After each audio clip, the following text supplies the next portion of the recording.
Salut à toi, c'est Papy Gianni aujourd'hui qui te parle pour le coup de gueule du dimanche. J'aimerais qu'on aborde un peu un mot, du moins une expression qui fâche un peu, le développement personnel. Je ne sais pas si tu as remarqué, mais j'utilise jamais cette expression qui a une connotation hyper négative pour moi.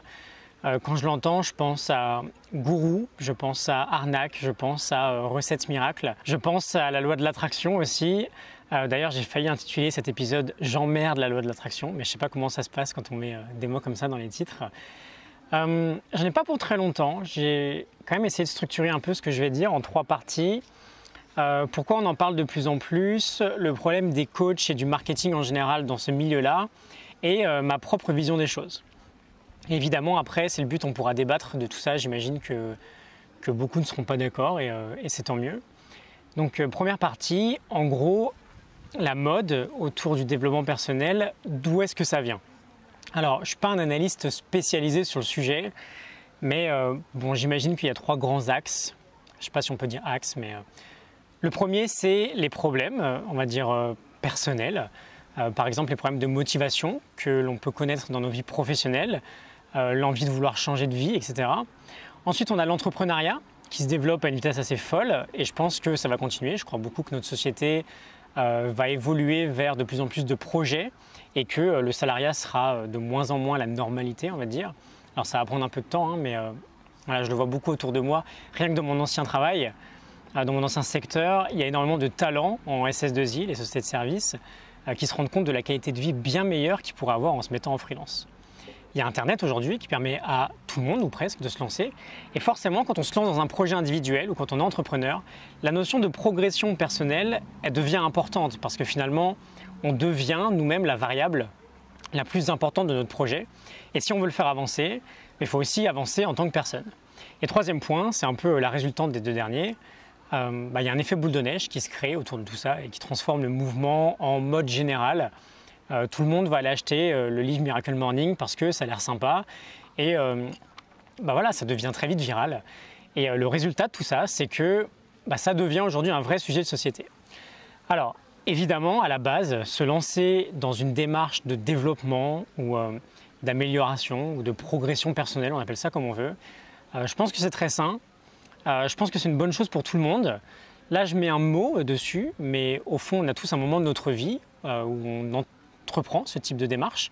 Quand on veut, par exemple, arrêter de fumer, ou perdre du poids, ou se remettre au sport, ou réussir un certain challenge sportif, faire un bilan de compétences pour changer de boulot.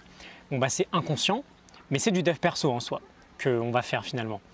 Et voilà, que ce soit inconscient ou parfaitement conscient, dans le sens je veux enfin atteindre mes objectifs parce que j'en ai plein le cul de me fixer des bonnes résolutions que j'arrive à tenir que jusqu'au 11 janvier. Bon, dans les 2 cas, je pense que c'est très sain. Sauf que, un peu à l'image de Star Wars, tu as le côté lumineux de la force et tu as le côté obscur de la force. Et comme le développement personnel, c'est un business assez colossal, le côté obscur est super dominant. Et donc en général, on découvre en même temps que notre propre démarche, un pouvoir marketing assez incroyable, super bien ficelé, avec notamment des formations en ligne à plusieurs milliers d'euros, des séminaires, etc. Je ne suis pas là pour cracher aujourd'hui à 100% sur ce type d'événements qui peuvent être très sympas et qui peuvent vraiment aider des gens, mais plutôt finalement sur la méthode générale et sur le fond du problème en fait. Parce que le vrai problème aujourd'hui pour moi, c'est qu'il y a vraiment une notion de miracle que les gens vont attendre. Fais ces 4 étapes et ta vie va changer du jour au lendemain. Concentre-toi sur de la richesse matérielle et grâce à la loi de l'attraction, tu vas attirer beaucoup d'argent dans ta vie. Et on fait facilement croire finalement qu'avec une méthode miracle, tu pourras avoir des résultats rapidement. Et finalement, on en revient à ce que je te disais les derniers jours là, on essaye de mettre un patch plutôt que de résoudre le problème à la racine. Alors tu vas me dire que pour certaines personnes, ça fonctionne, et c'est vrai que ça fonctionne, mais en général, ces gens-là savent que ils sont dans une démarche d'une vie, quoi. Tu progresses un peu chaque jour, tu évolues en tant que personne, tu n'es pas du tout dans un esprit de solution miracle, tu es dans un esprit de travail continu sur le long terme. Et du coup, voilà, le fond de ma pensée aujourd'hui, il est là finalement. Tomber dans le dark side du développement personnel, c'est attendre un miracle de la part d'un gourou. Entreprendre, en revanche, une démarche beaucoup plus saine, c'est savoir que c'est un processus qui prend du temps, c'est un processus qui te fait progresser d'une manière continue et qui te rend heureux, parce que quand on progresse, forcément, on se sent plus heureux.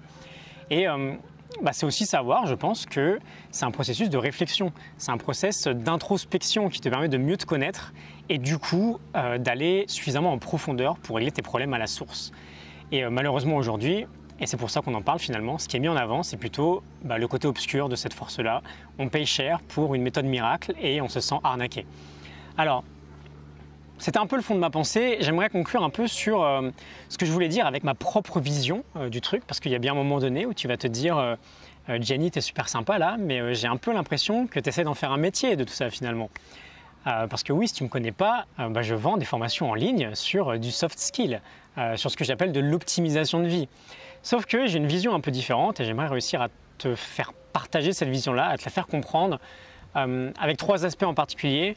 Le premier aspect, c'est que chacun a sa méthode. Je ne parle pas des formateurs, mais vraiment de tout le monde. On est tous différents, on fonctionne tous différemment. Il faut vraiment réussir à trouver ce qui nous convient. Et j'essaie finalement de t'aider au quotidien à trouver tes propres méthodes en te partageant un maximum d'idées. Et certaines vont te parler, d'autres non. Mais ensuite, c'est à toi de tester et c'est à toi de passer à l'action et de voir ce qui fonctionne pour toi. Je vais par exemple... Alors là, pour cet exemple précis, je ne l'ai pas encore fait, mais je pense que je le ferai bientôt.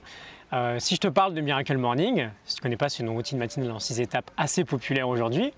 Bon, par exemple, j'ai commencé ça il y a 2 ans et demi. C'était très peu connu à l'époque. Ça m'a apporté énormément de choses, mais finalement, la méthode en elle-même, sur le long terme, elle ne me convient pas et je l'ai adaptée à mon propre quotidien. Et l'idée, c'est vraiment de faire ça pour tout. Tu pioches des idées que je te partage pour optimiser ta vie, pour optimiser ta productivité, ton état d'esprit, tes habitudes, ton passage à l'action, ta santé, peu importe. Et tu fais du tri. Tu essaies des choses et tu adaptes. Et surtout, il ne faut jamais croire que tout doit fonctionner pour nous-mêmes. Ne culpabilise pas, par exemple, si telle ou telle méthode ne fonctionne pas pour toi. C'est à peu près sûr qu'elle marche pour l'auteur de la méthode, mais on est tous différents. Il ne faut jamais culpabiliser. Il faut surtout faire en fonction de soi. Donc ça, c'était le premier point. On est tous différents, chacun sa méthode. Et c'est ce que j'essaye de faire comprendre. Deuxième point que je cherche à transmettre en priorité, c'est l'idée de la progression. Il n'y a vraiment que ça qui compte. Le fait de vouloir progresser en tant que personne, ce n'est pas une course. Chacun son rythme et surtout chacun fait comme il veut. Évidemment, si tu veux changer complètement ta vie et ton travail, tu vas devoir mettre beaucoup plus d'efforts et de concentration que si tu veux juste entre guillemets, réussir à finir un marathon. Mais il n'y a que la progression qui compte, ce n'est pas une course. Et troisième point, c'est là-dessus que je vais vraiment insister, c'est la pédagogie. Le dark side du dev perso, c'est vraiment pauvre en pédagogie, c'est vraiment pauvre en suivi. On te vend un miracle et une fois que tu as payé, tu te démerdes. Moi, ce que je vends finalement, c'est plutôt un accompagnement. Je ne suis pas coach, tu le sais bien, officiellement je ne suis pas un coach et je ne prétends pas en être un. Je suis juste un passionné qui adore lire, qui adore partager, qui adore les réflexions pédagogiques. J'ai toujours donné des cours de maths quand j'étais un peu plus jeune. Et aujourd'hui, j'enseigne des concepts un peu différents, mais qui me passionnent vraiment. Et tous mes élèves pourront le dire, et j'en suis assez fier. On s'appelle très régulièrement. Et j'insiste beaucoup sur le suivi. C'est un peu ma vision anti-dark side pour contrer toutes ces méthodes miracles du type 5 étapes pour être heureux en une semaine. Tu vas le faire et en une semaine, tu n'auras pas de résultat. Et donc, tu vas commencer à te dire merde, je suis pas normal, j'ai un gros problème. Alors que non, c'est pas du tout comme ça que ça se passe. Voilà, j'aimerais bien savoir ce que tu penses de ce milieu-là en général, de l'image que tu en as, si jamais ce domaine t'intéresse. Je suis vraiment convaincu que de plus en plus de personnes vont s'y intéresser parce qu'il y aura de plus en plus d'indépendants dans notre société, professionnellement j'entends. Et la valeur personnelle qu'on a et la valeur de notre business, quoi qu'il arrive, elles sont corrélées, je pense. Mais j'aimerais bien avoir ton avis général sur la question. Si tu veux, on en discute en commentaire ou alors dans mon groupe Facebook, avec grand plaisir. Le lien est dans la description, pardon. Et je te retrouve demain pour une nouvelle semaine. Tu as vu, je ne me suis pas trop énervé aujourd'hui, c'était plutôt soft. Je ne sais pas de quoi on va parler encore cette semaine, mais je vais bien trouver un sujet sympa. Je te souhaite un excellent dimanche soir. À demain. Salut.